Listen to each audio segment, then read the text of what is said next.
MP farming 47 में आप सभी का एक बार फिर से स्वागत है। तो आज हम बात करेंगे IPM 512 डेज एक सूर्या के बारे में। पूरा डिस्कस करेंगे क्या कंडीशन है और किस प्रकार से अभी फसल लगी हुई है, कितने दिन की हो चुकी है और ये वैरायटी कितने दिन आगे और समय लेगी, अभी क्या कंडीशन है, सारी चीज़ों के बारे में आज की वीडियो में हम पूरा डिस्कस करने वाले हैं। अभी अगर बात करें इस वाले प्लाट को तो इसको ओवरऑल 52 डेज़ कंप्लीट हो चुके हैं। 23 मार्च की सोइंग है, अपन ने 24-25 में इसमें पानी स्टार्ट करा था। ओवरऑल पूरे प्लाट में 2-3 दिन में पानी हुआ था, क्योंकि हम इसमें पानी थोड़ा सा रोक रोक के देना चाह रहे थे। हमारा ऐसा मानना है कि जहां आप फर्स्ट डे पानी लगाते हो, सिंचाई लगाते हो, वहां पर आपके फ्लावर आना काफ़ी पहले स्टार्ट हो जाते हैं, और जहां आप सबसे लास्ट में सिंचाई करते हो वहाँ आपके जो फ्लावर हैं वो थोड़ा सा लेट आते हैं। तो अगर एक प्लाट में आप 2 से 3 दिन का गैप देकर रखोगे तो आपको स्टार्टिंग में पता चल जाए कि कहाँ फ्लावर आना स्टार्ट हो चुके हैं। तो उससे आपकी मॉनिटरिंग बहुत बढ़िया तरीके की रहती है। आपको सबसे पहले जाना है जहाँ आपने सबसे पहले सिंचाई की है। अगर वहीं के प्लाट में अगर आपने सारी चीज़ें डिस्कस कर ली, देख लिया, तो आप पूरे प्लाट को सही तरीके से मैनेज कर पाएंगे, ऐसा हमारा मानना है। चलिए, बाकी हर एक व्यक्ति की अलग अलग सोच रहती है, सारी चीज़ें हम प्रैक्टिकली आपको बताते हैं। अब कई किसानों का ये मानना है कि अगर IPM 512 डेज या फिर कोई और वेराइटी में फ्लावरिंग स्टेज पर हम कौन सा टॉनिक डालें, कौन सा माइक्रोन्यूट्रिएंट डालें, माइक्रोन्यूट्रिएंट डाल सकते हैं या फिर नहीं डाल सकते हैं, इसके बारे में काफ़ी ज़्यादा कमेंट आते हैं। तो उसके लिए एक स्पेशल हम वीडियो बनाएंगे कि माइक्रोन्यूट्रिएंट का स्प्रे करना चाहिए फ्लावरिंग स्टेज पर या फिर नहीं करना चाहिए। अभी अगर आज की कंडीशन देखें तो IPM 512 डे से 4 सिंचाई कंप्लीट हो चुकी हैं। फ्लावर आने के बाद हमने 2 सिंचाइयाँ बैक टू बैक लगा दी हैं इसमें। अभी काफ़ी बढ़िया कंडीशन है। अगर इसमें फ्लावरिंग स्टेज देखें तो इसमें फ्लावर निकालने की कैपेबिलिटी बिल्कुल लाजवाब है। फ्लावर बहुत ज़्यादा तगड़े निकालते हैं। अभी अगर कंडीशन देखें तो हर एक प्लांट की ये कंडीशन है कि इसमें फ्लावर बिल्कुल लाजवाब निकले हैं। ये देखिए, लगभग हर एक प्लांट में इसमें फ्लावर निकालने की कैपेबिलिटी आप देखिए कि यहाँ से फ्लावर है, फिर उसके बाद फिर यहाँ से ब्रांचिंग निकलती है, उसमें भी फ्लावर निकलते हैं। अभी देखिए हल्का फुल्का भी अगर इसमें स्ट्रेस आया तो फ्लावर बहुत जल्दी ड्रॉप करता है मूंग की फसल। अभी नहीं है, मुझे लगा कि इसमें इल्लियाँ लग चुकी है, लेकिन नहीं है, अभी इल्लियाँ वगैरह तो नहीं है, अभी बढ़िया कंडीशन में है। फ्लावर निकालने की कैपेबिलिटी आप देखिए नीचे से भी है, उसके बाद फिर ऊपर भी है, और यहाँ पे भी ब्रांचिंग कर रहा है। ये देखिए, वैसे तो ये वैरायटी के बारे में बात करें तो सूर्या जो वैरायटी है ये सेंट्रल जोन के लिए रिकमेंडेड है ही नहीं, फिर भी अपन ने थोड़ा सा अपनी रिस्क लेके लगाया है कि लगा के तो देखें किस कंडीशन में ये वैरायटी उत्पादन दे सकती है। बाकी क्या है कि जो वैरायटी आपके ज़ोन के लिए रिकमेंडेड नहीं है, आप उस वैरायटी को ना ही लगाओ तो ही अच्छा है, क्योंकि अगर आप उस वैरायटी को लगाते हो तो उसमें बहुत ज़्यादा इसमें ऐसी समस्याएं आ सकती, जैसे कि इसमें येलो मोजा अगर आ जाता तो पूरा प्लांट ख़राब हो जाता, ये रिस्क रहती। और हो सकता है कि क्लाइमेट जब ज़्यादा ख़राब हो तो इसमें बीमारियाँ काफ़ी ज़्यादा मात्रा में आएँ।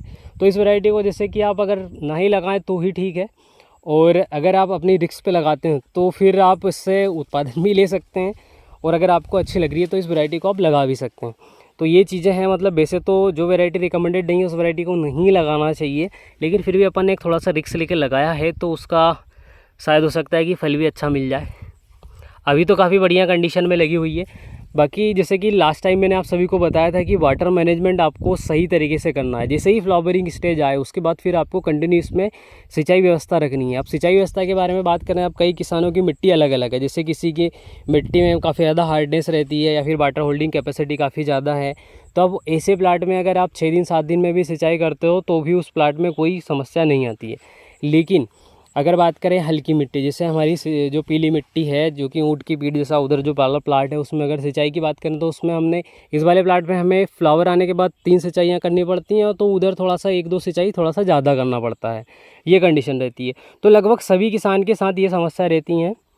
तो आपको एक चीज़ ऐसी नोटिस करना है कि जब भी आपने सिंचाई की है, सिंचाई करने के बाद अगर आपको ऐसा लग रहा है कि 2 से 3 दिन हो गए हैं, 4 दिन हो गए हैं, 4 दिन के बाद में फिर आपको ऐसा लग रहा है कि आपके खेत में जाने के बाद अगर आप मिट्टी को ऐसा हाथ से निकालते हैं और उसमें गीलापन नहीं आता है तो फिर आप उसमें सिंचाई बिल्कुल लगा सकते हैं। और ये चीज़ क्या है कि आप अपने एरिया में किसानों को देख भी सकते हैं जो सबसे बेस्ट खेती करता है, क्योंकि हर एक क्षेत्र की मिट्टी अलग है। जो किसान सबसे बेस्ट खेती करता है आप उनको थोड़ा सा कॉपी भी कर सकते हैं, क्योंकि उनकी सिंचाई व्यवस्था किस प्रकार से है, कितने दिनों में सिंचाई करते हैं।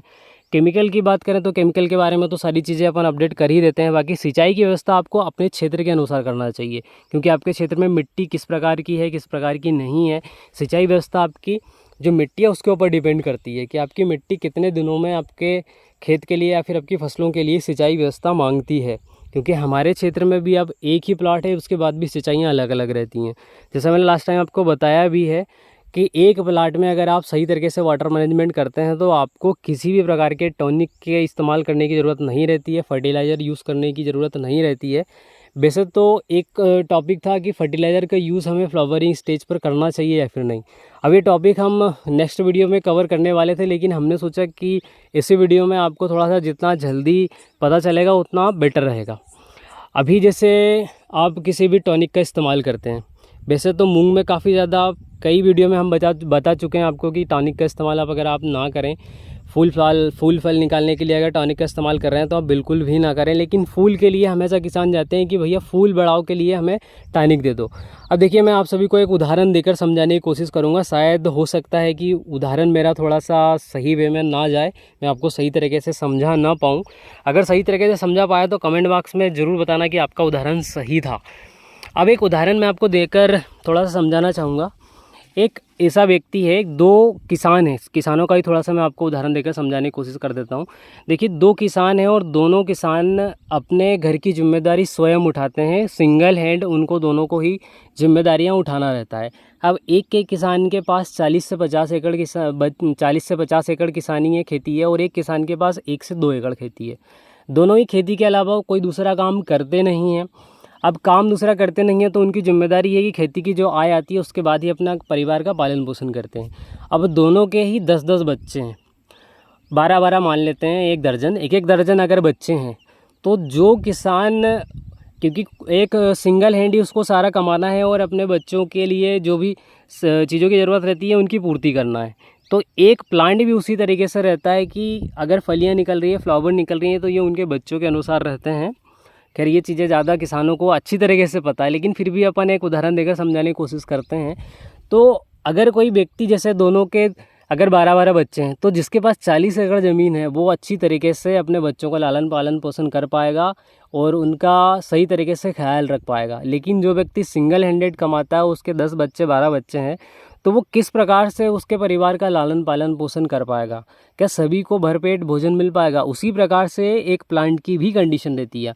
अब कितने ही फ्लावर निकाल दो, लेकिन अगर उसके पास भोजन नहीं है, अगर उस प्लांट के पास भोजन नहीं है और वो लगभग सभी फलियों में दाने नहीं भर सकता है, तो वो धीरे धीरे अपनी प्रजाति को आगे बढ़ाने के लिए, अपना जो स्टोरेज है या फिर जो अपनी क्षमता है उसको दानों भरने के लिए धीरे धीरे जो एक्स्ट्रा फूल हैं, फल हैं, उनको ड्रॉप करना स्टार्ट कर देता है। अगर आप कितने ही फूल निकाल लो, लेकिन पौधे में अगर क्षमता नहीं है तो वो फ्लावर को ड्रॉप करना स्टार्ट कर देगा।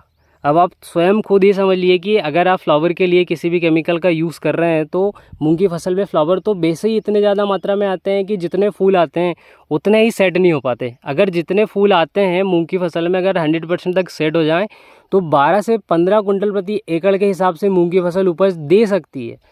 क्योंकि देखिए, आपने कई बार देखा होगा कि जैसे एक ये गुच्छा है फूल का, इसको अगर अपन मान लें, तो जब भी आप मूंग कटवाओगे या फिर किसी किसान का कट रहा होगा, तब आप देखना कि इस गुच्छे में अभी फ़िलहाल में इसमें नीचे टॉप से ही फलियाँ लगी हैं, तो ये जो गुच्छा है ये लगभग 1 इंच का इतना ज़्यादा अधिक बढ़ जाता है। 1 इंच का गुच्छा बढ़ जाता है, जिसमें नीचे फलियाँ पूरी रहती नहीं है, बिल्कुल ऊपर से 2-4 फलियाँ रहती हैं और पूरे फ्लावर ड्रॉप हो जाते हैं। तो मूँग की फसल में इतने सारे फ्लावर निकलते हैं। और मूँग की फसल, मैंने ऐसा सुना है, खैर मुझे इतना तो डिटेल में पता नहीं है, कि मूंग की फसल में 7 बार फ्लावर आते हैं। अब 7 बार तो मैंने भी नहीं देखा, बाकी 2 से 3 बार मैंने अभी तक मूंग की फसल में देखा है कि उसमें फ्लावर आ जाते हैं। अगर आप मूंग की फसल में आप किसी एक प्लांट को टारगेट करके रखें और उसमें अगर जो फलियां सूख रही हैं वो सब फलियों को आप तोड़ें, उसके बाद उसमें सिंचाई करें, तो उसमें फिर से फ्लावर आएंगे, फिर से फलियाँ सेट होती जाएंगी। अब उसको जितना सिंचाइयाँ और जितना न्यूट्रिशन वैल्यू देते जाओगे उतना उसमें फल और फलियाँ लगती जाती हैं।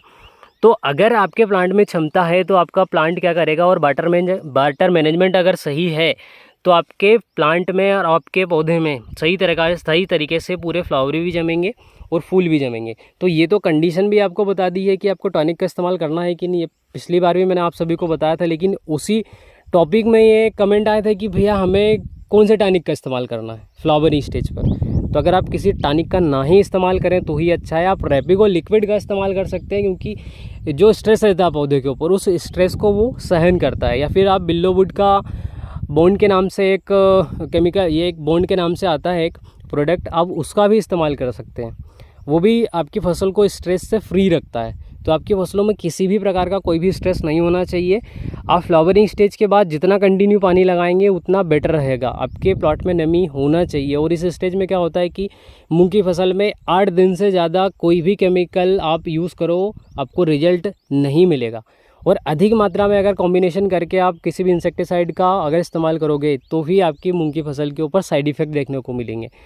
उसके साथ न्यूट्रिशन वैल्यू का तो एक बहुत स्पेशल टॉपिक के साथ है उसका वीडियो, तो न्यूट्रिशन वैल्यू हमें ऐड करना चाहिए कि नहीं फ्लावरिंग स्टेज पर, उसके बारे में हम डिटेल में वीडियो लाने वाले हैं। तो उसमें थोड़ा सा 1 दिन का समय और लगेगा। अब हम आपको नेक्स्ट डे मिलेंगे जिसमें कि हम न्यूट्रिशन वैल्यू देना चाहिए कि नहीं और क्या माइक्रोन्यूट्रिएंट मिक्सचर का इस्तेमाल करना चाहिए फ्लावरिंग स्टेज पर, उसका फुल वीडियो लेकर आएंगे। तो आज की वीडियो में इतना ही। वैसे हमने आपको इस जगह से अभी तक हमने इसी साइड से आपको IPM 512 डे से एक सूर्या दिखाई है। अभी हम इसके हर एक एंगल से आपको बताएंगे कि किस प्रकार से किस कोने में फसल लगी है। और मेरा ऐसा मानना है कि अगर आप आसपास हो तो आप प्लाट में अगर विजिट करके देख सकते हैं कि IPM 512 डेज लगाने के लायक है कि नहीं।